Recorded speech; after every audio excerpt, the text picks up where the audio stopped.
Türkiye Birleşken Devletler Teşkilatı'da Xitayni tanqid qilgan davlatlar sepiga qo'shildi.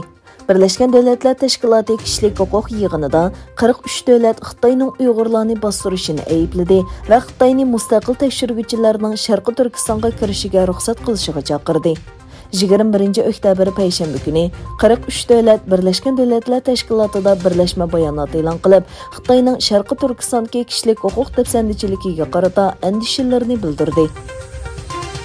Xitoy energiya kirisidan qutulishning yo'llarini izlayotgan bir paytda Prezident Xi Jinping neft sanoatidagi ta'minlashga kafolatlik qilish kerakligini ogohlantirdi. Egilinishcha, Xi Jinping neft ishchilariga Xitoyning cho'qim o'zining energiya ta'minotiga kafolatlik qilishi kerakligini, toshqa aylangan yiqilg'uning davlatning tok ehtiyojini qondirish tirishchanligida davom qilayotgan rolini ta'kidladi. Şimali Atlantik Ahdi Təşkilatının baş katibi Jens Stoltenberg, ittifaqdaşlarının Şimali Atlantik Ahdi Təşkilatının tunji sun'iy idrok strategiyasiga qo'shilganligini, yangilik yaratish turlari uchun 1 milliard yevro fondi qurganligini e'lon qildi.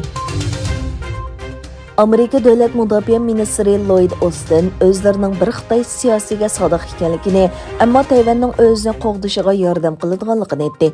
Austin Amerikaning Xitoyga qaratgan siyosati va agar Tayvanga hujum qilsa, ular askar chiqaramdi yo'q degan savoliga qarata, Xitoyning faoliyatlarining qoidani asos qilgan xalqaro tartibni qiyin ahvolga tushirganligini, bargan sari ko'p davlatlarning Amerika bilan Hind Tinch okean rayonida bu tartibga kafolatlik qilish uchun hamkorlashishga boshlaganligini bildirdi.